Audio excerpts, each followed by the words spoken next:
You still have it? Woohoo! So, so I'm going to talk about the wonders of bird migration. And I created this program, geez, I want to say probably 4 or 5 years ago. And it got a lot of mileage. I've actually been to several Audubon sanctuaries, given this and in a couple other areas. And I've actually kind of made some changes to it. But basically, we're in the peak migration time right now. When Angela mentioned we're starting to get a lot of first of year birds, so to speak, and this is where it starts testing your memory of bird song because a lot of these birds are coming out and singing, and you're like, I know what that was, and then you pull Merlin out or something like that, and you're able to kind of at least kind of get some idea of what it is.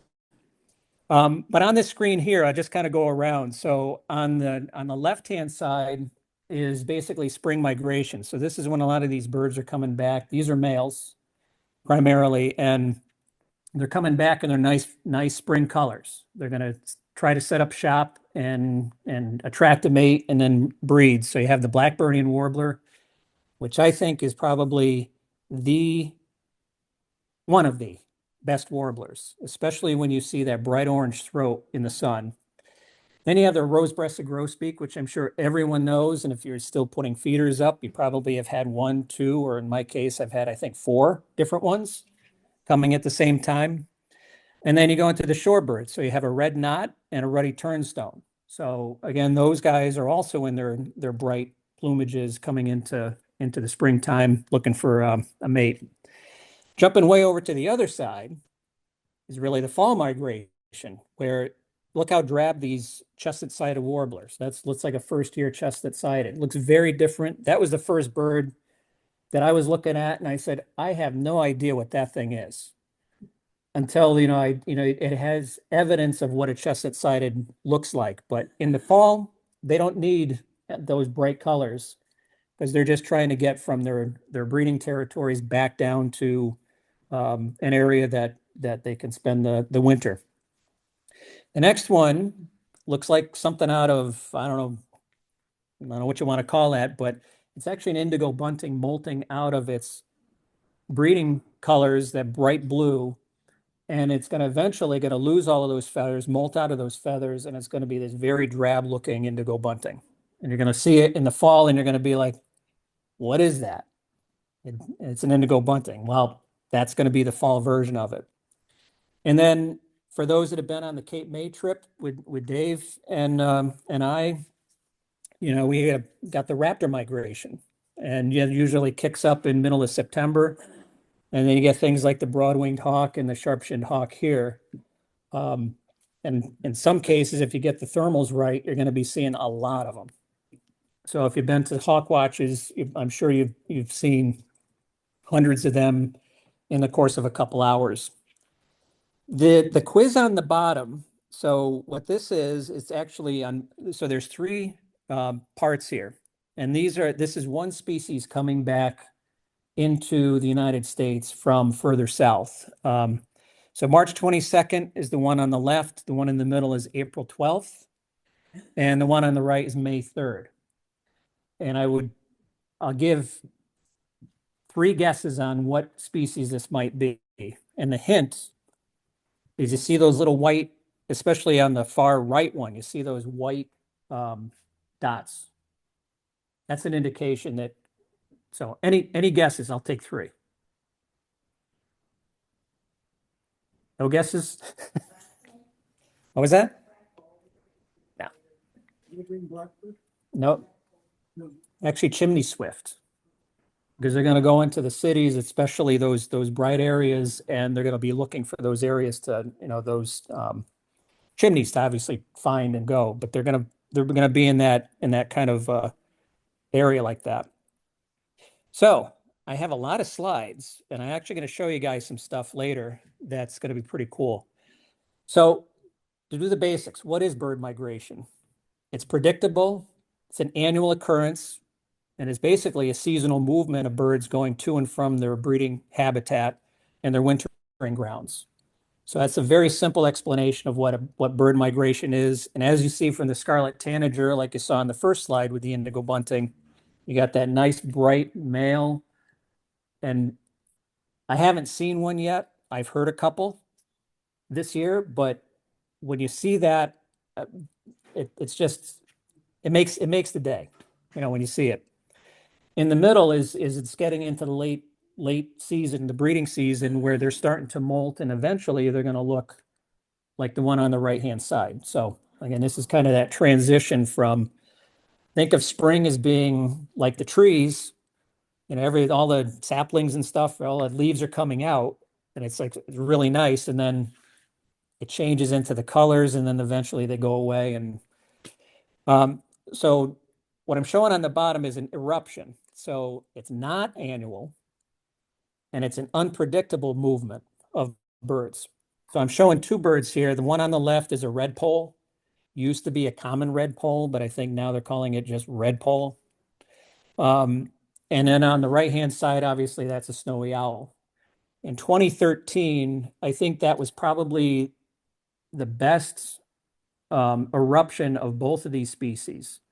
At my house, as Angela was saying, I think I probably went through about 100 pounds of thistle seed a week because I was supporting, I think for that season, between 700 and 1,100 red poles coming to the feeders. And it was just amazing.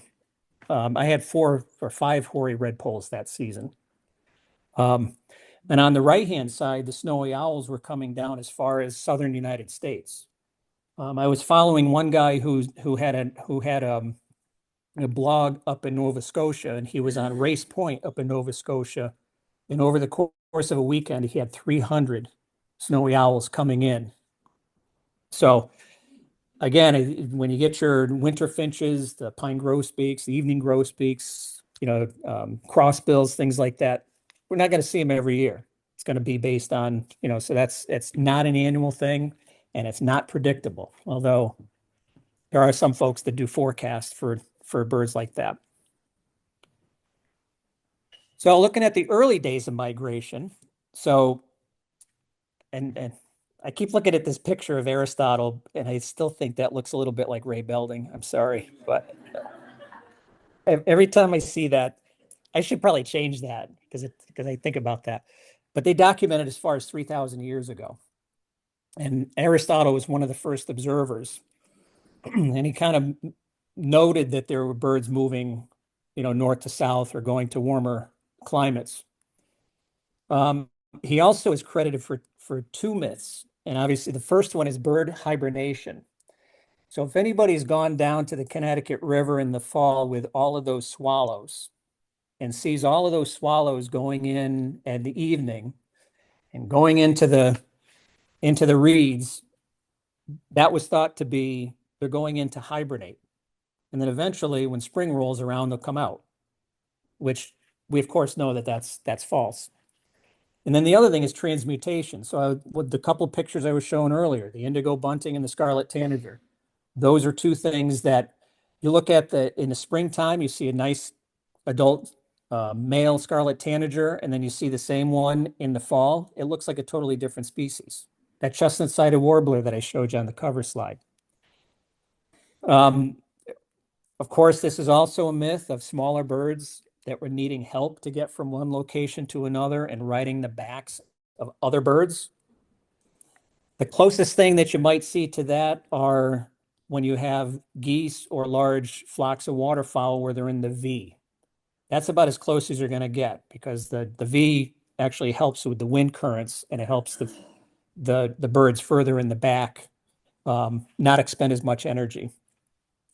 And then I thought this last one was kind of interesting is you think up about the Eskimos and getting into the deep part of the winter, they're thinking, geez, when is spring coming? But when they started to see, birds starting to come back, they knew that spring was just around the corner. So couple of interesting points about the early days of migration. So then why do they migrate? Now, who remembers the older Star Treks? And I will say, when I told my wife this yesterday, and I said I'm going to bring this up, she says, why are you bringing that up?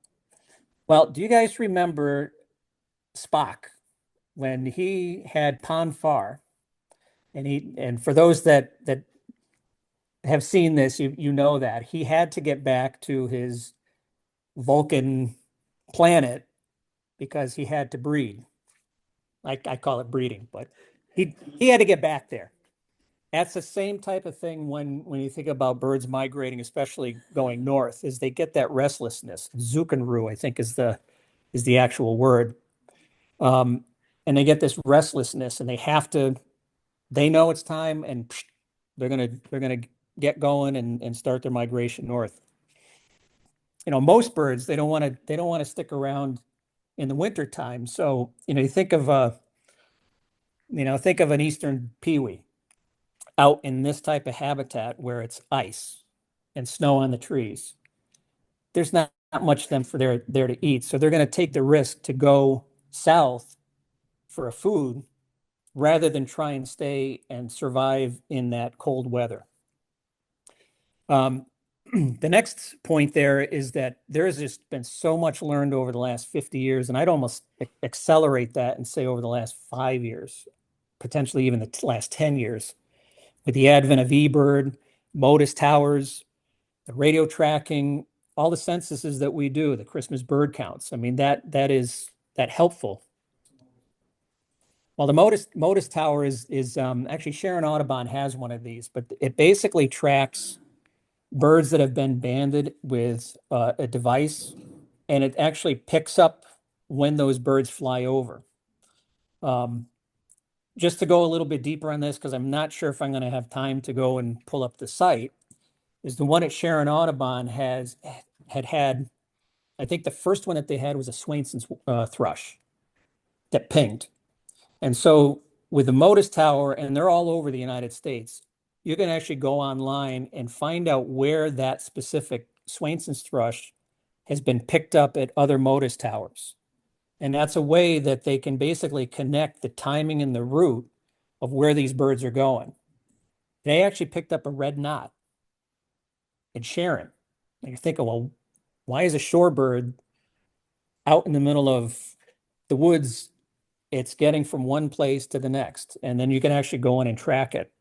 So if you Google Modus Tower, and I think you can actually get in and take a look at different species as well as different locations. I was interested, and I was going to put a slide up here about a saw-whet owl that was pinged at Sharon Audubon. It emanated over in Rhode Island, and then it was like a 2-week jaunt from that first location all the way over to where it was in Sharon Audubon, and it wasn't picked up after that. So chances are it probably made its way over the week or two, and then that's where it spent the winter time because it was picked up on these towers. The last point here, and this is something I've been really interested in lately, is reading up on a couple studies that, how do these birds navigate?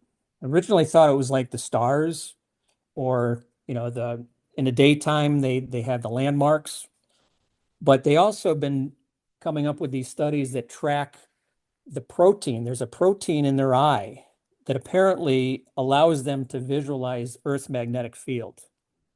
And so what you see on this chart here is that if, across the left to right, it's west, I think it's west, northwest, north, northeast, and then east.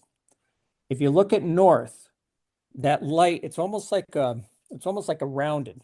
So if they're heading north, they're going to sense that they're heading north because they can see that. I think I got my thing here. For those in the room, they can actually see this little curve here. If they're going east, they know that high end over there is to their left, so they're actually facing east or flying east. So it really helps them kind of navigate to where they're going to go to. Again, this is kind of newer research that's been coming out, and like I said, it's very interesting. I think it's not only birds. If I remember right, looking at this the other day, it's not just birds, but it's all other types of animals. I mean, they can sense that. So butterflies, I think bats have some sense of that. Um, but it's really interesting about you know, the whole thing with the Earth's magnetic. So then, do all birds migrate? And the answer is no. You could probably think of a couple ones that don't really move very far. Um, but again, I'm showing here the distances vary. So did a walk yesterday for New Hartford Land Trust, and one of the things that I noticed was there were a lot of blue jays flying over, and they were flying pretty high. And in the fall, I know I've seen, and I know at the hawk watches, you'll see flocks of blue jays. I think Ray used to get hundreds of them flying over in a day. Like, where are all these blue jays coming from and where they're going? Well, similarly, our robins that we have here in the wintertime are the robins from further north. Our robins are further south. So, um, but that's a short distance migrant. The longer distance migrants are those that go about more than 250 miles or so. So I think this is a pectoral sandpiper, if I right on that. But a lot of the shorebirds are doing those long distances. When we get to talking about Arctic terns, and I do have a display of that towards the end if we have time. Um, but the Arctic tern can go up to 49,000 miles. And you would think, because it breeds in Greenland and it spends the winter time in Antarctica. So that's a long trip for a bird. Um, Generally, they follow the flyways. So a lot of our eastern birds are going to be in the purple and the blue. And then obviously the western species, like the sandhill cranes that spend a lot of time in the middle part are going to be in that central flyway.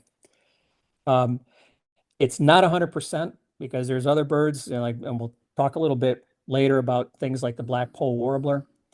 Actually, I have it right here, the golden plover. They actually have a different migration route going south versus going north.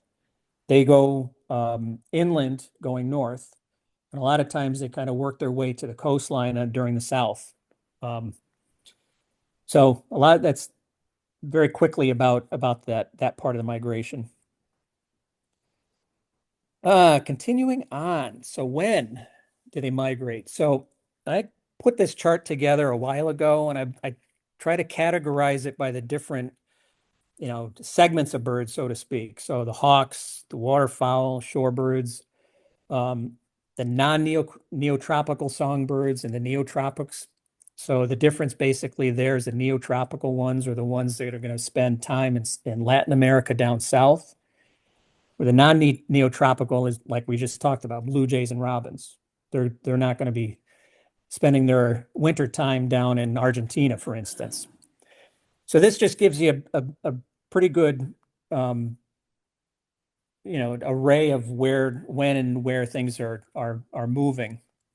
But what you'll notice is that if you look through March through May and even into June, and then the second half, I mean, that's where you're really maximizing seeing as many species. And I'm going to get to this in towards the end here, but if you want to maximize and see a lot of different things, I mean, my recommendation, and I'm talking to a birding group, which already knows this, is get out in the springtime and get out actually just before the leaves come out, because then you're able to see that black-burnian warbler, that scarlet tanager, the oriole without even having to, crook your neck. I know people that have warbler neck. I get that on occasion, so I don't. That's just basically looking up. And my little trick there is you lean up against a tree, but then now you got to watch out for ticks. So maybe the tree isn't a good idea. So,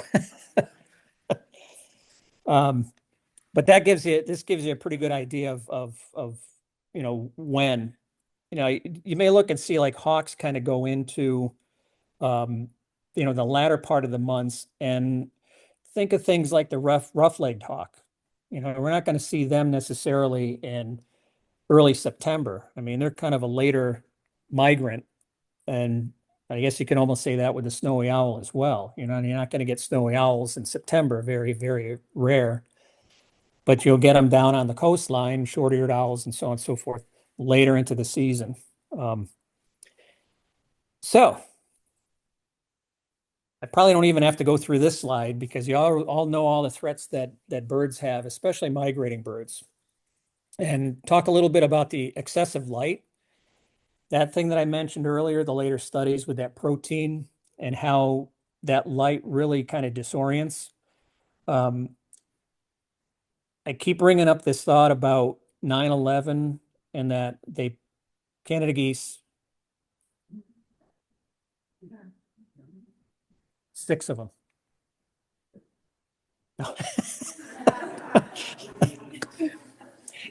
Well, before I go on, I got to tell you a very quick funny story. I think Joanne, you were there too. If I remember right. We heard a woodpecker, either a downy or a hairy, that drummed on a tree.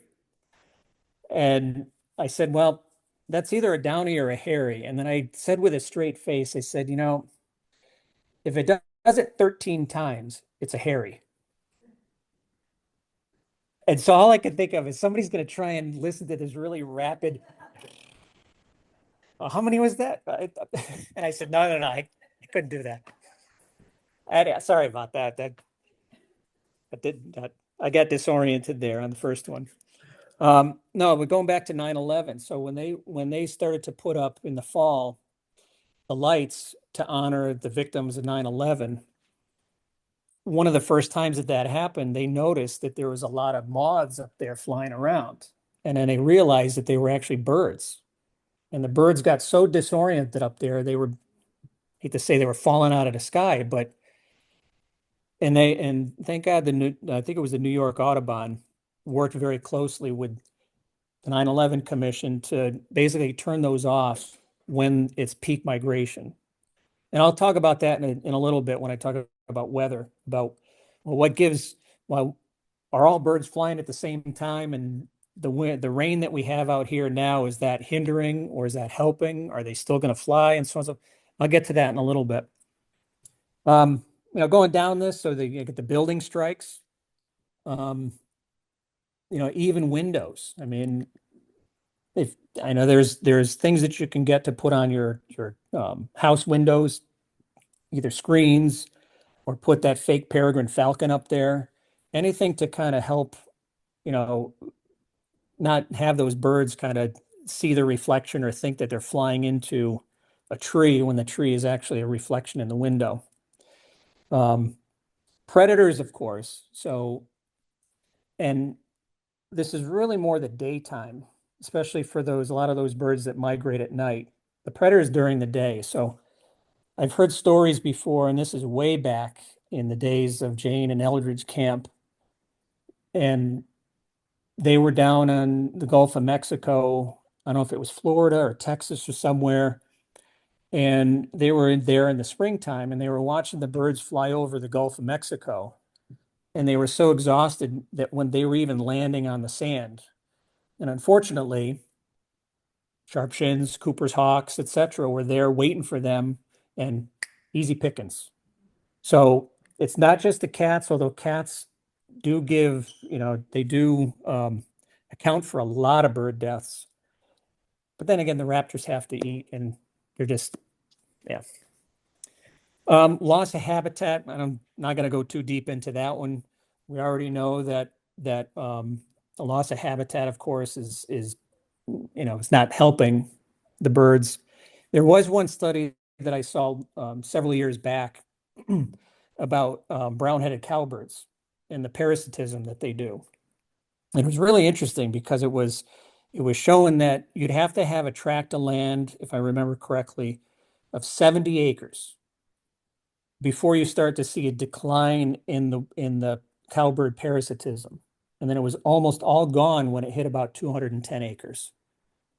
So how many 210 acre plots do we have around here that likely don't have cowbirds in them? So that's the point on the loss of habitat and the fragmentation.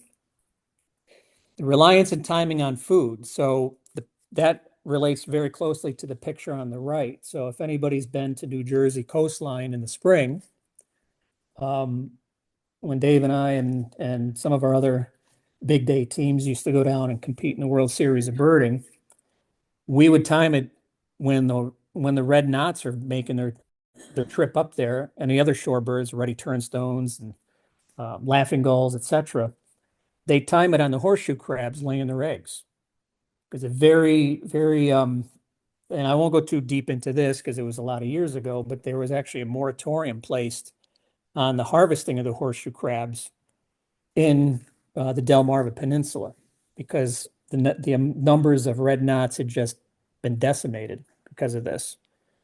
Um, lately, and for those of you that are interested in Iceland and White Memorial, Johan Oli is going to, there's a film coming up, I think it's in a couple weeks. When I talked to him years ago, he was talking about Arctic terns and about the global warming and what's happened with the breeding population of the Arctic terns up there because they rely on a certain type of fish and they time their young and their breeding when these fish come out. And with the increase in the temperatures of the climate and the water, it's changing when that's happening. So, so he's been noticing it up there as well. I already covered exhaustion. Weather, and I'm going to get a lot deeper into weather here in a minute. Birds are going to take the easy route. They're going to find any simple way to get from A to B, even though they have that Zuckenrue and they need to get Ponfar or wherever they need to get where they need to get to. They're not going to be going when we have like thunderstorms the other night or it's raining now. It's just not conducive for them to get long distance flights. What they're looking for, and I'm going to show this in a few minutes, they're going to be looking for if it's northward migration, spring migration, they're going to be looking for fronts that come through with the wind that's coming from the south. It's going to push them up. They can go upwards of 500 to over 500 miles in the evening if they get the right conditions. They're going to fly probably anywhere between 3,000 and 5,000 feet, sometimes higher, sometimes lower, depending on that.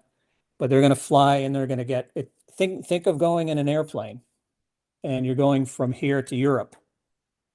They're going to go up to what, 40,000, 50,000 feet because the air is very thin up there and it makes it easier for them to get from A to B and expend less fuel. So I'll get to I'm going to keep moving on here because I want to be cognizant of the time and not be here till 9:30. Maybe 9:25. Now, so I added a few things to this slide. So the first thing is how do they prepare for migration? There's a number of things here, but I'm just calling out four that I thought were really interesting. First is fueling up. So prior to migration, the thing that you would find, and I always tell people this, is when you see that hummingbird coming back for the first time in the spring, take a picture of it. And then wait into getting into August or into September and then take a picture of it. And you're going to see, from tiny little thing to like almost double the size. They're going to be little fat things, but they need that because as it shows here, they're going to burn a lot of that on their trip south, because if they used to go on the backs of geese, then maybe they didn't need that, but we know that's not necessarily the case. So, and hummingbirds are back. I'm sure there's going to be a lot more coming, but they're back. The next is feather molt. So there's photoreceptors that these birds, and this is an Arctic tern, that trigger the hormonal change that they need to molt their feathers before they actually migrate. So what I was showing earlier with the scarlet tanager, the indigo bunting, they're going to get out of those their spring colors. They're going to get into fall, and then they're going to start to migrate. So this next one I thought was just super interesting, and this is some of the more recent research that I know has been out there, that birds actually can adjust their organs because it's like, where are they going to put all of that extra fat? So in the case of a bar-tailed godwit, which I think goes from Alaska breeding to New Zealand, so that's like a 6,800, 7,000 mile journey, nonstop, mind you. Where's he going to put all of that food that he's going to need for that energy that he's going to expend going nonstop. So in the case of the godwits, I know there's other birds, and I haven't seen a lot of research on this, but in the case of the godwit, I saw that 25% of their body, their organs are going to actually get absorbed into the body so that they can fit all of those fat reserves. I'm thinking, geez, uh, I want my liver, I think, and I, but then again, I'm not going to go from however much I weigh to twice that either. And I thought this last one was really interesting, which I haven't read the research that I recently on this one, but I skimmed through it, and with the changing of the seasons, it causes also that neurological change and their sleep patterns. So for anybody that's been in the winter and you see all the white-throated sparrows or chickadees, etc., roosting for the night and sleeping and kind of blowing out their feathers and keeping warm, when they're going from A to B, when they're trying to get to their breeding location, or even I think more so to me, I think it's more in the spring migration than it is in the fall, but I'm sure it's more intense in spring. And things like the Swainson's thrush, they actually close off one half of the brain, and I'm showing here 9 seconds at a time. So they're doing that so the other half rests. And while they have the one that's you know working, so to speak, that's helping them watch out for predators and any collisions with anything. So I could tell you the Swainson's thrush, for those that want to hear them during migration, the best time is obviously watch the weather, and we'll get to this in a few minutes. But they actually sound like a spring peeper. So when you hear something, it sounds,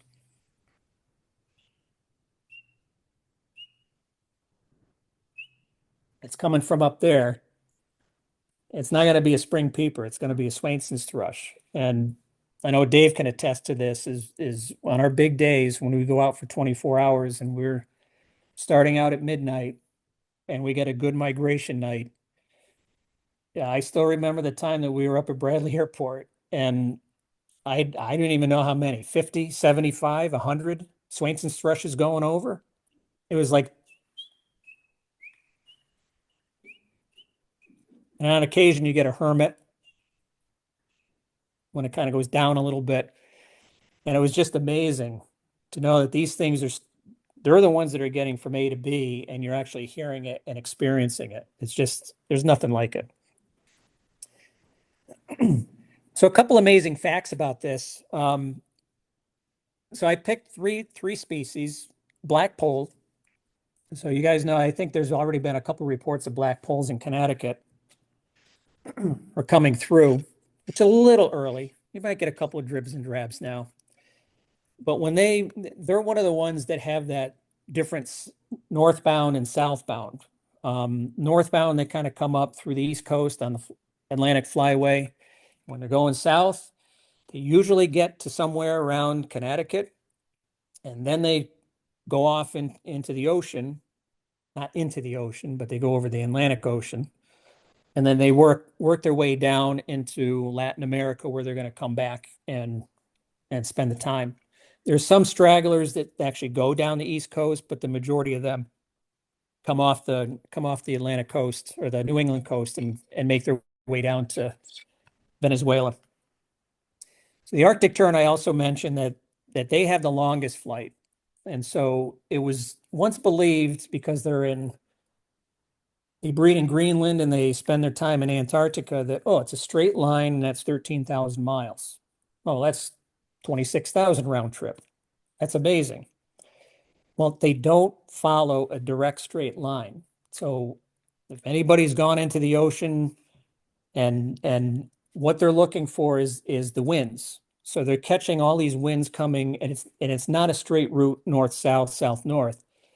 They kind of work the coastlines, but they're it's almost like a S pattern.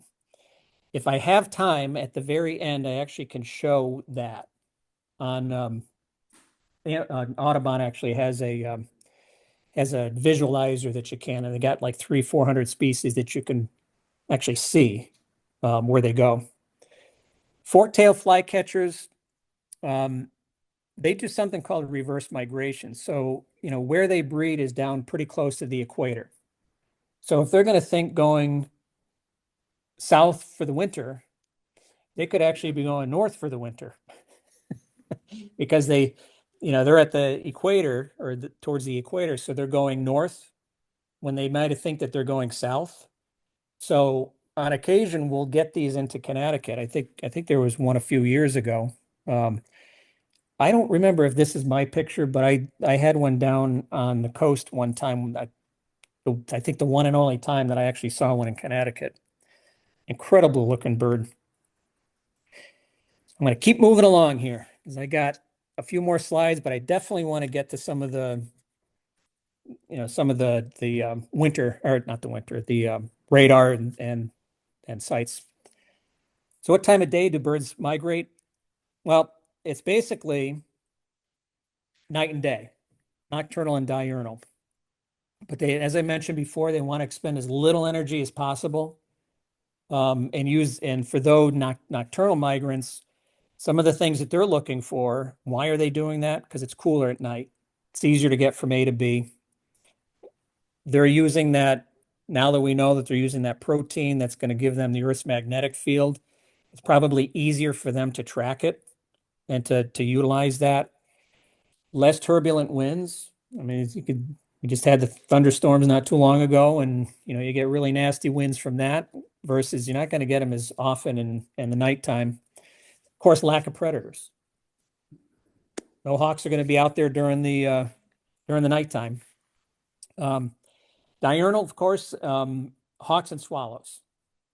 I'm sure there's other things out there. Actually, migration is happening all the time. So even the warblers that are coming in, the scarlet tanagers and so on and so forth, they're spending a lot of time when they land during the daytime is fueling up again.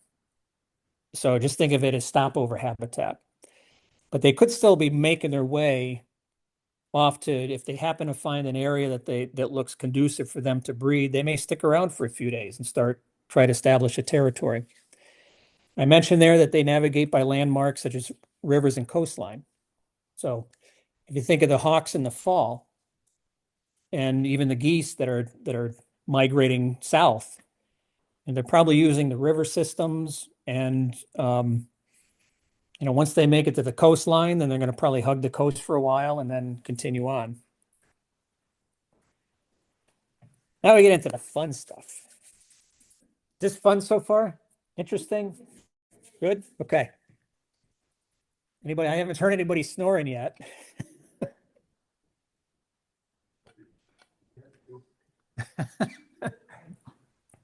Okay, so weather. That plays a big part in the migration. And this is something and I'm sure Dave's over there. He's like, yeah, you're a freaking weather freak with this stuff. But I think we've learned a lot over the years of, managing, what when are birds going to actually be, we're going to be at the best opportunity to see or hear the most when they fly. So the shorter days in late summer and fall, it kind of prompts them. I think that some of that neurological shifting that they do, that they know it's time to go. It's, we got to pack up the bags and go. They rely on good weather and favorable winds. I mean, it's not like you're going to get, well, I'm going to show you in a little bit on the next slide, but I have something for Litchfield County that I'm going to show in a few minutes. And I took a look at it last night, and we had about, I think it was 300 or 800 birds fly over Litchfield County, which is like nothing. Trust me, that's nothing. But that's because it was raining. They're not going to want to move from A to B and come north. They're going to spend that time to rest, fuel up, and get ready for that next front that's going to come through and give them the ability to move on without, with dry wings and, it's like stopping at the rest stop for a little bit. Bad weather, as I note, halts migration.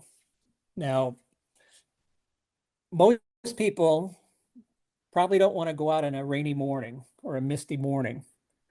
And I actually prefer doing that than going out on a nice sunny morning. And the reason is because years ago I was up at River Road, and this is one thing that I still remember, and I was talking about it the other day. And I was at the beginning of River Road, and it was one of these fallouts. A fallout basically is if there's a large group of birds that are flying and then they all of a sudden get stopped by rain or bad weather and they drop. If you get a huge number of them, like I did on this morning, I literally had 6 to 8 male scarlet tanagers within 6 feet of me at eye level. And I was like, this was just amazing. And of course, they had the yellow-bellied sapsucker that was hitting the metal post going, which disturbed the moment. But I mean, it's that just, when we do our big days, that's what we're trying to find are these places to go where we're going to get these large numbers of migrating birds that are one of the best places to go is Point Folly. There's one thing that we've learned over the years is on the west side of a body of water, especially with oak trees, is going to be very conducive for warbler activity. And not just some, but a big variety of. You could probably get 10, 15, 20, 25 species of warblers just in one area when you get to that point. So again, bad weather halts things and you get the fallout. Um, some of these things that there's a lot of tools out there now, but I'm just showing a couple that are on the bottom. So I don't even know if these occurrence maps exist anymore. But back in the day when Marshall Iliff started up eBird, he was the project manager to get eBird started. And I actually met him one time up at our Campstead Reservoir when we had the tropical storm because we were looking for birds and stuff. But this was I think one of the first breakthroughs that we had with understanding bird movement. So everybody's putting information into eBird. And what he ended up doing and his team was isolated a species and then looked at the course of a year, January to December, and tracked where that species was being seen. And then that's what they're calling this occurrence map. So you really can't see it on the bottom, but there's like this rectangle with a vertical white line. It's probably right around Louisiana. That's basically that I think is like July, but it gives you an idea of the intensity of where these birds are based on eBird reports. And so I want to say that was probably 5 to 10 years ago. I'm going to show, and actually for those that were here earlier, I had this wind map up. Um, actually, do me a favor. Yeah. Something like that. Oh, thanks. Because must have had a bug bite or something there that I aggravated. Um, yeah, so that middle one is something that I found, which is showing the direction of wind across the United States. Now there's apps out there now. There's one that I use called Windy that you can track the wind direction and speeds at different elevations. So you maybe getting something that's a 5 mile an hour wind coming out of the north, but then you go up, 1,000 feet, and now it's 20 miles an hour coming out of the south or something. I don't, but it gives you the detail. And I'm going to talk about the reflective radar because I think that's one thing that many people probably have heard of or have seen. I always laugh because years ago, I remember when watching the weather forecast and the weather forecaster would say, "Well, we got a lot of ground clutter." And I'm trying to think, it's like, what's ground clutter? Well, chances are it was probably birds migrating or butterflies migrating or something migrating that was clogging up.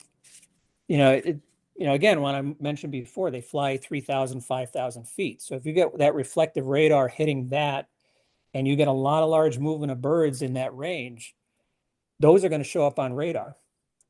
I'm going to show you that in just a couple minutes. So again, weather is a big part of when and where birds are going to migrate. So what I did to keep things current was last Friday. If you guys remembered, we had a thunderstorm come in around, I think it was 2 or 3 a.m. Woke everybody up. So what I did is I went back and I looked at the radar that took place during that time.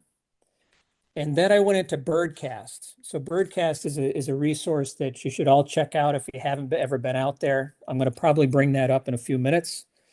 Um, and I actually set up a dashboard for Litchfield County. Now, if you remember what I said a few minutes ago, I said that last night we had about 800 birds fly over Litchfield County. Last Friday we had almost 1.3 million birds come over.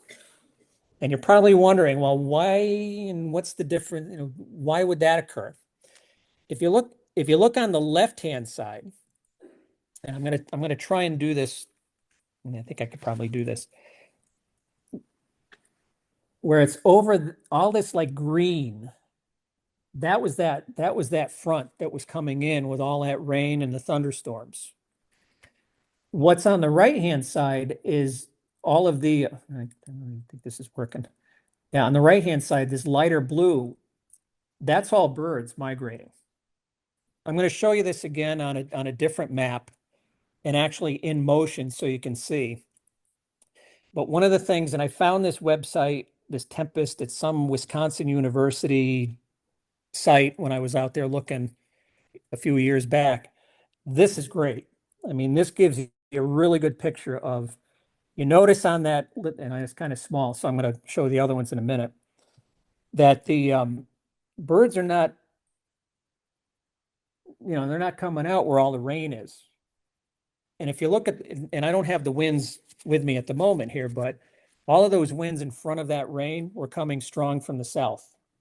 So again, it's the great time that they can do to migrate. Now on the Birdcast, this migration dashboard that I have, there's maybe I could do it this way. Oh, I could do it that way. And I think people on Zoom can see this. So it tells you how many crossed during that night. And I even tell you that's a high number. The most I ever saw, I think in the fall, was over 7 million in Litchfield County, but that was like perfect conditions. Then it tells you what the peak migration, how many were out there at one point in time, what direction were they going? They're going northeast. So they're coming out of the southwest. That's the way the winds are blowing. Speed is 39 miles an hour. So depending on where they are, I've seen it upwards of 60 miles an hour before, depending on how strong the winds are. And it shows the altitude around 2,200 feet. So again, that 3 to 5,000 range could vary. The cool thing on the right-hand side here, and there's more information, but I only pulled this. It tells you when they're going. So I think this is 260,000 is here. 9 p.m. is here. So it's usually after the first couple hours is when you get those large numbers starting to pick up and move, especially on a night like this. Here's the flight direction and speed and what happened during the course of the night and the altitude. So it's 3,000. And then you almost see a little blip. I can't really see it here. I'm not sure if it showed it, but you saw this decline. So that's probably that rain coming in. And you see now you get to it's daytime here.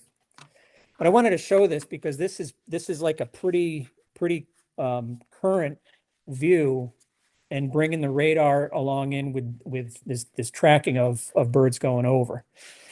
So I'll close with this one, and I not that I had to put the lunatics in here, but I was thinking that so Dave and I have been on this Raven Lunatic team for probably 15 years or so. And we do what they call a big day. So we go out at midnight to midnight and we pick a day. A lot of times what we're doing is we decide to go like 2 to 3 hours before midnight. So are we going to go tonight? It's like, I don't know. What's the radar looking like? Well, we're going to say, did you scout anything else out today? No, no. And you start it, and it really comes down, for me, it comes down to that weather and those radar and the winds. And Dave has been saying for a long time, and I actually brought his book back, that we always look down as far as Georgia and what's happening down there. Because if like I was showing you on the last slide, you get those southerly winds come up and they're going 500, 600, 700 miles in a night. Those birds that are down there are going to be landing in Connecticut by that next morning. So if we don't have olive-sided flycatcher or any of the flycatchers yet scouted, and we see Georgia lighting up, we know that all those birds are coming up to here, and chances are if they got a clear path, we're going to have them all come in. So we've been, so that's one of the things. But as I show here, mid-May is the peak. So we get several that pass through. A lot of them are coming in to establish their territory. So it's really maximizing those that are leaving and those that are coming in and timing it all. But the keys to our success has been we follow the weather patterns, all those tools that I was just showing you. We're looking at all of that stuff. Scouting. So we're always trying to find these hard to find species, saw-whet owl, or, our juncos and whitethroats that are here during the winter, they're gone. Or most of them are gone. So can we find a breeding junco somewhere? And we've been lucky enough to do that a couple times right along the route. So we just pull up to it and it's like, got it? Everybody get it? Yep. Okay. On to the next. This is where Dave and Nick Bonomo come in. They're the strategists. They define the route and the backups. And so if we're looking for a saw-whet owl and we strike out on place A, we better have a couple backups. And then, oh, well, can we pick up rough grouse over there? And so I'm the list guy. You can see the list on the bottom right. That was our list of the 193. And I actually have it over on the table over here.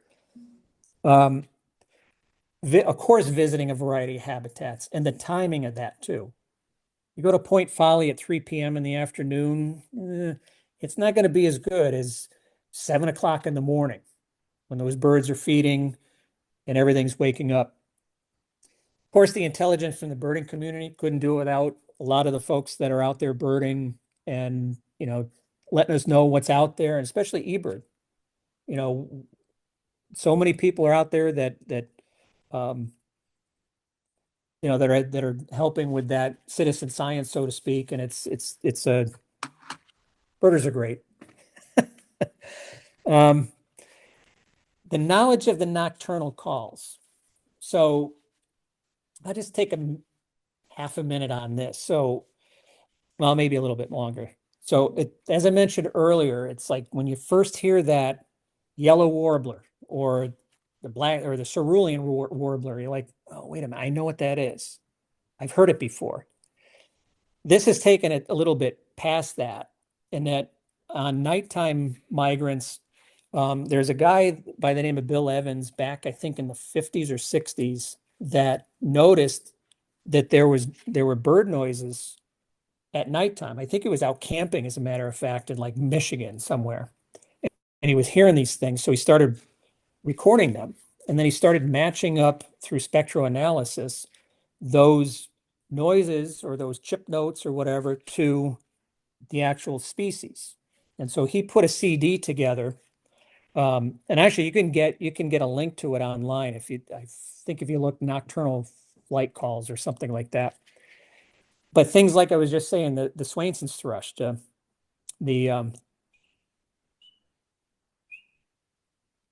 hermit, or sometimes we hear actually cuckoos flying over. That's the best time to get cuckoos, is getting it during the nighttime and getting them fly over. But the yellow-billed and the black-billed, their call sounds very similar. And so even our team, we're like, was that a black-billed or a yellow-billed? Well, it was a little harsher on And then, we'd kind of debate for a little bit, but we'd always go back to those CDs or that CD, and it would really help. Um, I think now with age and being able to hear the high pitch calls and hear these types of things, that's what comes with the last one, the luck. Um, so anyhow, I want to put that in there because I think that just kind of sums up that, the best time of year to go is in mid-May. In the springtime, you get the most enjoyment from that, most variety. Um, it's just a lot of fun. So I'm actually going to switch over now, over to the sites. And I'm only going to do like two or three, because I know we definitely want to end by probably 8:30, right? Oh, sure, no. You go back again. Was that? I don't know if you could go back into your screen Yeah. saver. I think I can end this. Yeah, and sure, sure. Yeah, All right. minimize that. I'm going to pull There these you up. go. Okay, so let me show you so this is Birdcast. So Birdcast, you can go on your own and take a look at these things, but I'm just showing you, like, this is the basic page for Birdcast, and it's all about migration. And I'll just point out a couple quick things. One is that what we're looking at here is what's predicted to happen on May 5th, which is tonight, in terms of migration. And I just point this out. So we're getting a lot of rain. See how it says precipitation here? And I think I could probably blow this up a little bit. No, but I could. Where it shows precipitation. This in the middle, this yellow and even into the white, that's the migratory birds. That's the place to be. Let's just put it that way tonight. You don't want to be over in Connecticut because nothing is happening because we got rain. And this gives you a 3-day forecast, and it tells you over the entire night, 375 million birds will be in flight. So it's just amazing to think about things like this. Now, so this is kind of a current view of the migration maps. So what you can do is it's actually saying right now it's what's that, 20 after 6 is when I loaded this. There were 16 million birds in flight at that time. And they're primarily, see, look at Texas, southern Texas. They're really starting to come up through there. I'm going to jump well, and then there's a lot of articles and things in here that's really interesting if you're really interested in bird migration. Even if you're not, it's just pretty cool to look at. I'm going to jump over to remember last Friday. So this is last Friday. And now I'm going to play this, and you're going to see two lines come through. You're going to see a red line come through first, which is going to indicate that that's the sunset. And then when you see the yellow one come across, that's sunrise. So now remember back on the other slides that I was showing you that rain shield was really in kind of right along, what's that, the Appalachia, and that there was nothing happening yet here. And based on what the Litchfield County was showing, the birdcast that I was showing, the dashboard, it was showing birds are coming out of the southwest heading northeast at 45 miles an hour. So let me play this. So it's going to tell you, so that's sunset. Now all of a sudden, all these birds are starting to fly. Now here's the rain. So there's nothing really happening here, but look how intense this is happening at 3 o'clock in the morning. And then it starts to die out, and now you have sunrise again. Now, remember what I said is that not all of them are migrating at night. So you see, there's even still some migration going on here. One question that I think is probably somebody's going to ask is how can you tell these are all birds and not butterflies or bats? And that's a great question. I don't know if that's elevation, because I don't think butterflies fly at 5,000 feet, but I could be wrong. but this is really cool to take a look at. And you can go back over days too and just see what's happening. Um, the the one radar that I like to watch is this one here. And let me see if I can refresh this because get something a little bit more current. Yeah, see, it's still a little early. It's only through 7:10 Central Time. So that's 8:11. So what if you look at this later in the evening, you're probably going to see a big blow up of birds here. And remember that forecast was showing here was going to be like white, like so intense because there's not, you got rain over here, no movement. You got rain over here, no movement. You got nothing going on here. So there's no precipitation to slow these birds down. So then you start to ask, well, where are the winds going? Now you can kind of see that this is circulating here. You have movement going to the east here. You got some of the south to north, southeast to northwest. It's almost like what's that, a backdoor cold front or something? I think they call that. So then you shift over to another map. I think I don't know if this is right now. Let me just see. Well, this is April 30th, but at least it kind of gives you an idea that, what's happening. If I was to go back on April 30th to see what's happening, this is really good. And I don't know what the elevation is here with the winds, but I really like this one because whenever you get a hurricane, and there's a gallery here that has you can actually go in and see like Hurricane Sandy and see like where were the winds and how far did they extend. This kind of gives an idea of birds are going to be, if this was nighttime, birds are going to be thick right here because they're hitting some type of really strong wind up here, 18 miles an hour, 20 miles an hour. They're probably not going to be migrating much over here. But this could also push a lot of these birds from west to east too. So that's another thing. So there's a lot of factors as we're looking at this that kind of go into where are these birds coming and going, and how's the weather playing a part of that. Since we have a few minutes, so Audubon, and this I think is a fairly new site. But again, some of these visualizations, birdcast, and if you Google bird migration, I think most of these will come up.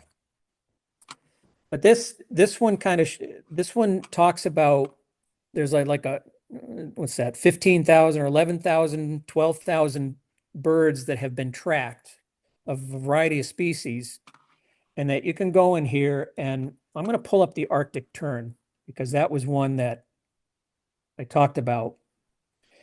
So what it does is it talks, so what's on the bottom is your year. So here's your migration time is between mid-August to the beginning of November. And now here's the beginning of it hitting right there in March. And then it goes all the way through until mid-May. Now, as I said before, they do this migration from, well, it looks like they're in Alaska as well, but up here in Iceland and Greenland, I think that's Iceland right there, that they don't go a straight route. They're going and I could probably slow this down. I haven't played in this very much, but they're not going to go directly straight north and south. They're likely going to catch the winds. Again, they're not going to try and fly against the winds. They're going to try and fly with the winds and when it's conducive to. But see, this is just really what I showed you before with the occurrence map that I thought was like 10 years ago. This is an advancement on that. This is actually birds. It's showing here 40 individuals. You could barely see it, but it says 40 individuals that are going. So they have a lot of birds in here. Here's the golden plover. I'm not going to go through a lot of these. I'm just showing this as an example, and then I can wrap up here. But you see, now this is when I mentioned the golden plover, how their northern route was different than their southern route. Watch their northern routes. See, they kind of follow the west side and then they go inland to their breeding areas. And then when you come south, they work their way over to the east side. So they have a different, it's almost like a circular migration route. Um, I had Blackpoll and I put Blackpoll in here the other day and it just didn't work.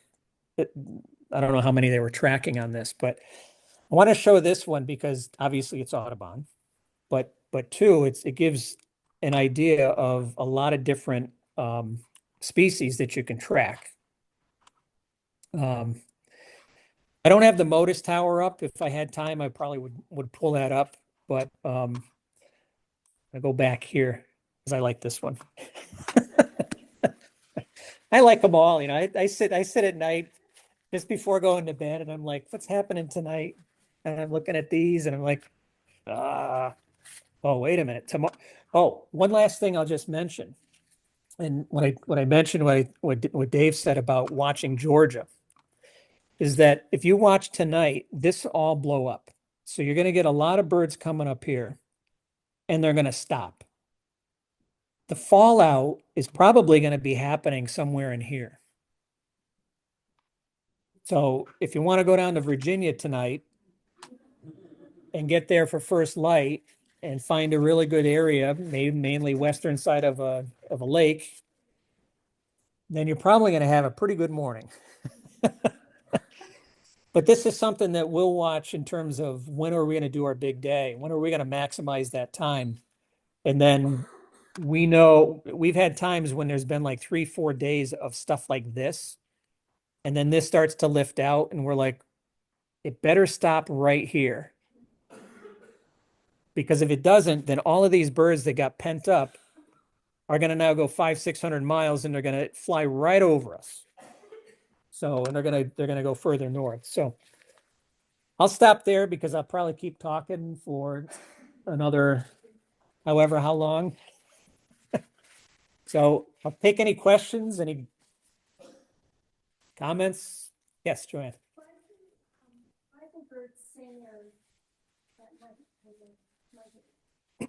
Well, they don't necessarily sing. I think they're doing the calls. So like the Swainson's thrush and the hermit thrushes, we've heard their song do it. These are like shorter chip calls that they're letting out during their migration. Sometimes you'll hear a song of something. I remember Frank Gallo and I were in New Jersey and we had a king rail flying around in some area. So and it was doing its clicking. So yeah, so I think another reason why they do it potentially is, well, two reasons. I think it's could possibly be like echolocation where they're doing the calls so they're not, if they're are they going to run into something, and they kind of have that feedback. And then I think the other thing might be because if there's other birds out there, then they're kind of going at that same distance and they have some form of communication to get from. I'm going back to these because I want to see people.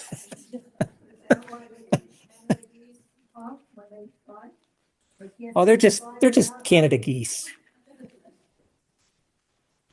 No, I think, well, going back to all the red poles, I think they do it because of communication, because that experience with the red poles in early morning and hearing, and some of you probably had this happen to you before where you'd be watching crossbills or something and it'd be really quiet. Then all of a sudden they start making noise. And then they can hear other ones, and then those other ones come down and join. We're seeing that with the red poles like daily for that. Pretty cool. Yes. Notice that you hear a lot of the newly arrived birds singing early in the morning, but I've also noticed that you hear them in the evening. And I've often wondered, have they just flown in, or were they here all day resting and now they're starting to sing?